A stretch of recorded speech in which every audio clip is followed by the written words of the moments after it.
Hello, Meteor. Hello, Meteor. Have you heard about the website called Discovery.com? Discovery.com is my guidebook for life. I learned how to plant an herb garden, train my dog, and cure my dandruff. I learned that most meteors burn up in Earth's atmosphere. Ah! The atmosphere! Ah! Ah! The atmosphere! Ah!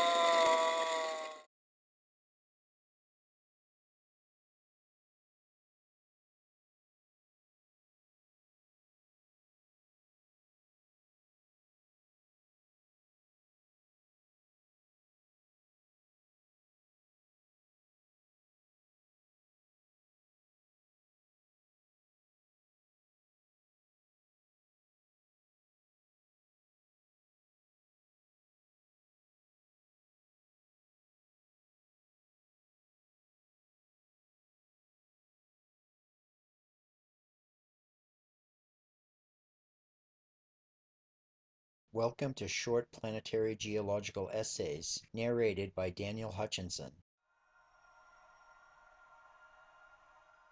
In 1980, scientist Carl Sagan presented a 13-episode series called Cosmos, A Personal Voyage, on television. Towards the end of the second episode, Sagan displays a large glass vessel filled with a substance he claims is the beginnings of life that he made within his own personal laboratory. Let's use science as a way of critical thinking and ask the question, did Sagan really do so, like he claims in one of his episodes from the Cosmos series? A year before Sagan's Cosmos program, he published an article in the science journal called Nature. This journal is one of the most prestigious science journals on the planet. The reason being that only a small fraction of scientists in the world get the honor of publishing their work within it. Within Sagan's article, he summarized the combined results of many of his experiments that he personally performed within over a decade on the subject of the origin of life. What was found that is represented in Sagan's Cosmos series seems to be the exact opposite of what is in his summarized article in the Nature journal, published a year earlier, of his combined experiments on the subject of the origin of life. Now let me be clear on this matter. This is a very serious charge with far-reaching implications. I wish to make it abundantly clear that I have a love for Sagan's work on his Cosmos series, regarding many parts of its content that it holds. So, with that out of the way, let us move forward. Sagan states within his Cosmos series, "Now how did the molecules of life arise? In a laboratory at Cornell University, we mix together the gases and waters of the primitive Earth, supply some energy, and see if we can make the stuff of life." Carl Sagan. So the question is, did Sagan actually make the stuff of life? Looking into the Nature Journal article he personally wrote will give us the answer. On page 102, volume 277, dated 11 January 1979, it states, "For the past decade, we have been producing in our laboratory a complex of organic solids from the mixtures of the cosmically abundant gases methane, ethane, ammonia, water, formaldehyde, and hydrogen sulfide." Carl Sagan.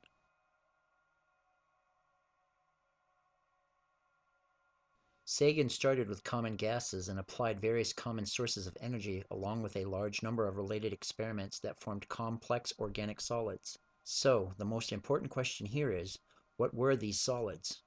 Were they an assortment of molecules usable in the advancement towards producing life? Within Sagan's Cosmos series, he dramatically claims this to be the case.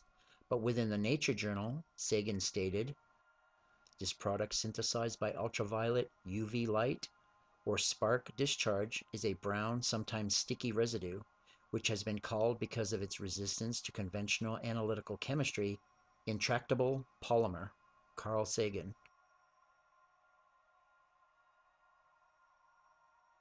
In translation, this intractable polymer has become so complex and unreactive that it cannot be analyzed using conventional chemistry. It is effectively inert, useless. It cannot do anything or be used in anything. And it is most certainly not amino acids freely joining together to form proteins. Such is what is needed for life to appear. The intractable polymer is a haphazard collection of molecules bound together so firmly that the bonds cannot be broken, even by extremely strong and aggressive chemicals. The energy used in Sagan's experiment breaks apart and ionizes the molecules present, randomly recombining to form a haphazard assortment of new molecules. The new molecules continue to be ripped apart.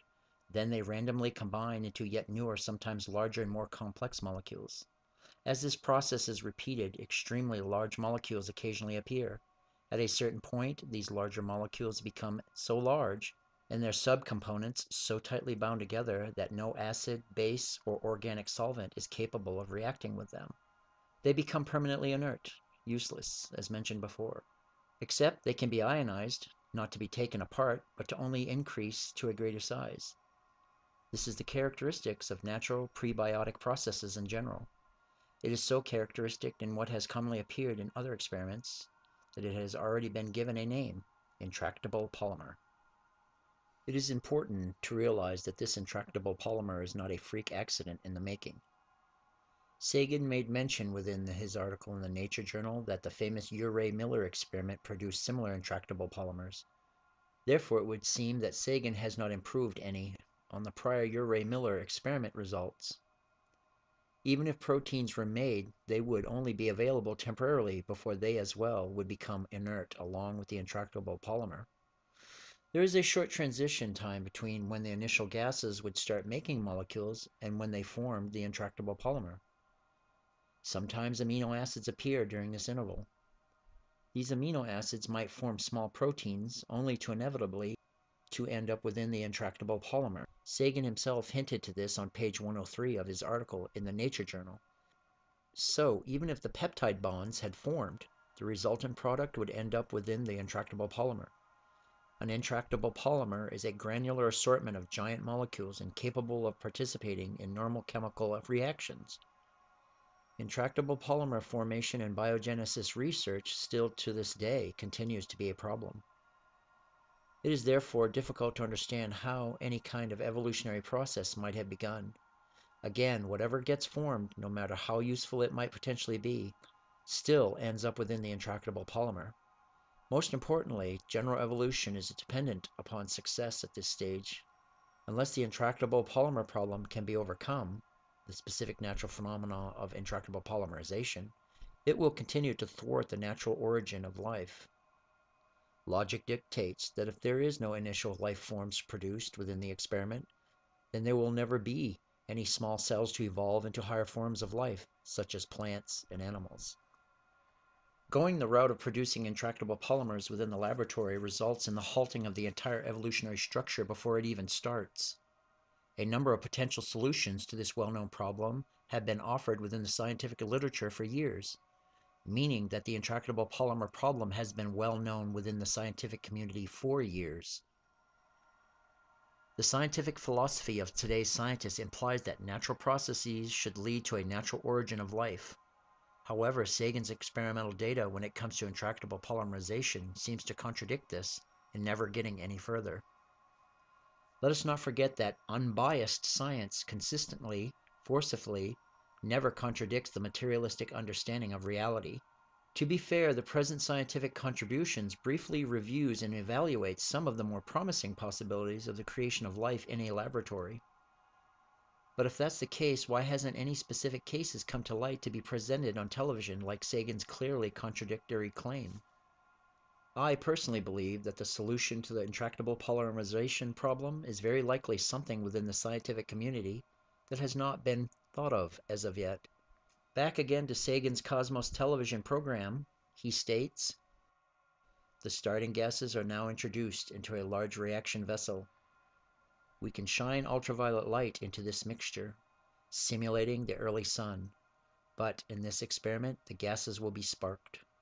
After only a few hours, the interior of the reaction vessel becomes streaked with a strange brown pigment, a rich collection of complex organic molecules, including the building blocks of the proteins and nucleic acids.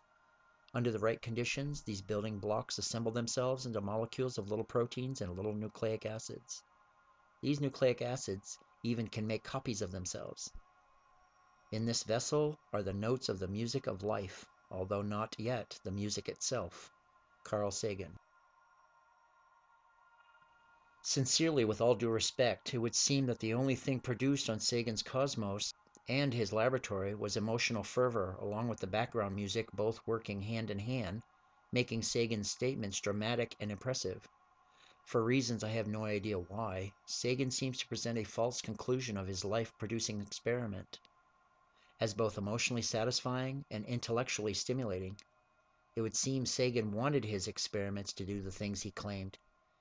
He dedicated over a decade of his life because of this wanting, in an attempt to make it a reality.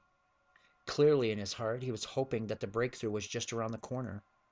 But the breakthrough never came. Based on up to today, it still hasn't.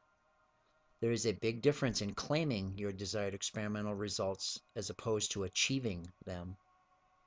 It takes about 200 nucleotides to produce a molecule of RNA, which can copy a RNA template within any accuracy.